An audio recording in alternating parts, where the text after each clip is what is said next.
बेटी के साथ हुआ, बिहार की बेटी के साथ, वो दुर्भाग्यपूर्ण है और पीड़ित के परिवार के साथ लोक जनशक्ति पार्टी का हर एक सदस्य और हम भी बहुत मजबूती के साथ खड़े हैं। किसी भी बेटी के साथ कुछ भी गलत हो उसके खिलाफ हम लोग हमेशा आवाज़ उठाए हैं। तेजस्वी यादव जी से हमारा फाइट पहले भी डायरेक्ट था और आज भी डायरेक्ट है। नमस्कार, मैं विकास सिंह राजपूत और आप देख रहे हैं देशवा न्यूज़। देखिए, चिराग पासवान के पटना कार्यालय में जनता दरबार लगा है, लेकिन इस दरबार में समस्तीपुर की सांसद शांभवी चौधरी पहुंचती है, गरजती है, बरसती है और दिल्ली जाने से पहले नीट छात्रा हत्याकांड को पुरजोर तरीके से उठाती है, बड़ा बयान जारी करती है और साफ तौर पे नीट छात्रा हत्याकांड में जिस तरीके से मामले को नीपापोती की कोशिश की जा रही है उसको लेकर बयान जारी करती है और खूब बोलती है, खूब गरजती है। उसके साथ साथ जिस तरीके से इस वक्त स्वर्ण समाज का जो आक्रोश एनडीए पर फूट रहा है, लगातार स्वर्ण समाज जो है वो विरोध कर रहे हैं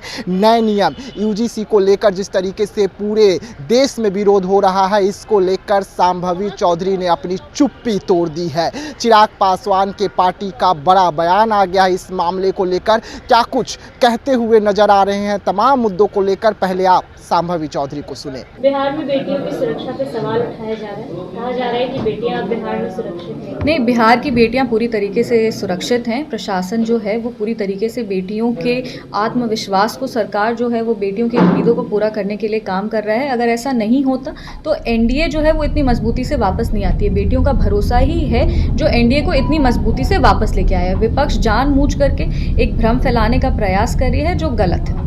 नीट छात्रा के जो परिवार के लोग हैं उन्होंने अब सरकार से भरोसा उठ गया है। उनका रात को बयान आया है कि हम लोग आत्मदाह करने वाले हैं क्योंकि सरकार और जो टीम जांच कर रही है उस पर भरोसा। देखिए, जो भी उस बेटी के साथ हुआ, बिहार की बेटी के साथ, वो दुर्भाग्यपूर्ण है और पीड़ित के परिवार के साथ लोक जनशक्ति पार्टी का हर एक सदस्य और हम भी बहुत मजबूती के साथ खड़े हैं। किसी भी बेटी के साथ कुछ भी गलत हो उसके खिलाफ हम लोग हमेशा आवाज़ उठाए हैं। पर यह भी बात समझना होगा कि एसआईटी का गठन हुआ है, प्रशासन अपना काम कर रही है और अनबायस्ड इन्वेस्टिगेशन चल रहा है। कोई भी बयानबाजी से, हम लोग हमेशा ये कहा जाता है हम लोगों को कि किसी भी बयानबाजी से इन्वेस्टिगेशन को मिसलीड नहीं करना चाहिए। कभी भी जब इन्वेस्टिगेशन चल रहा है तो इन्वेस्टिगेशन को चलने देना चाहिए और प्रशासन को अपना काम करना चाहिए।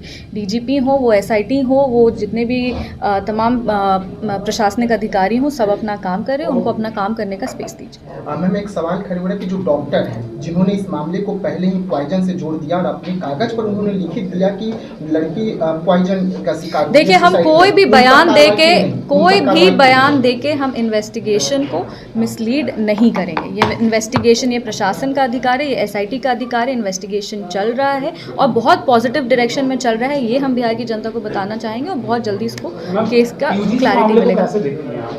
देखिए, हमारे राष्ट्रीय अध्यक्ष श्री चिराग पासवान जी एक चीज़ ज़रूर मानते हैं, वो ये है कि कभी भी कोई भी अगर पब्लिक स्टेटमेंट देना है तो वो विशेष रूप से संवाद करके देना है, सबकी बातों को सुन करके देना है और सभी की बातों को समझ करके देना है। राष्ट्रीय अध्यक्ष श्री चिराग पासवान जी, अब हम लोग कल राष्ट्रपति अभिभाषण के लिए बजट सत्र में हम लोग कल दिल्ली जाएंगे और हम लोग इस पर विशेष चर्चा करके लोक जनशक्ति पार्टी अपना स्टैंड रखेगी। समाज लगातार विरोध कर रहे हैं। जैसा कि हमने कहा, राष्ट्रीय अध्यक्ष श्री चिराग पासवान जी का अंतिम निर्णय इस पर आएगा।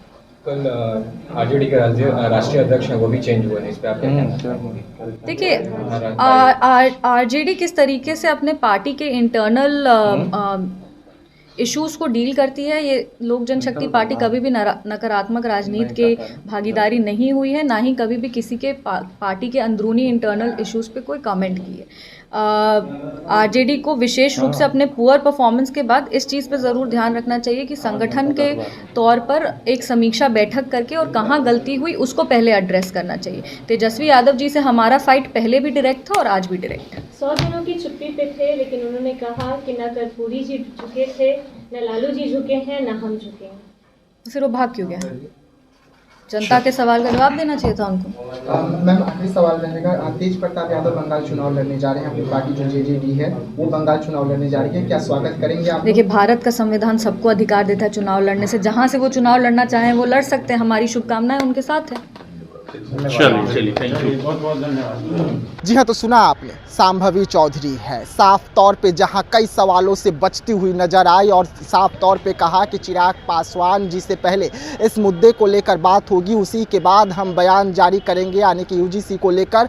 तो वहीं पर नीट छात्रा के बचाव में उन्हें इंसाफ दिलाने के लिए सांभवी चौधरी ने भी चुप्पी तोड़ दी है, सरकार के खिलाफ जाकर कई बड़े बयान जारी किए हैं और नीट छात्रा के जो परिवार हैं जिन्हें इस वक्त डराया जा रहा है उनके साथ खड़े हो गए हैं और साफ तौर पे कह रहे हैं कि जो एसआईटी की टीम है वो जांच कर रही है, जांच हो जाने दीजिए, कई बड़े मछली जो हैं उनकी गिरफ्तारी होगी। तो ऐसे तमाम खबरों के लिए रहिएगा देशवा न्यूज़ के साथ, दीजिएगा इजाज़त, धन्यवाद।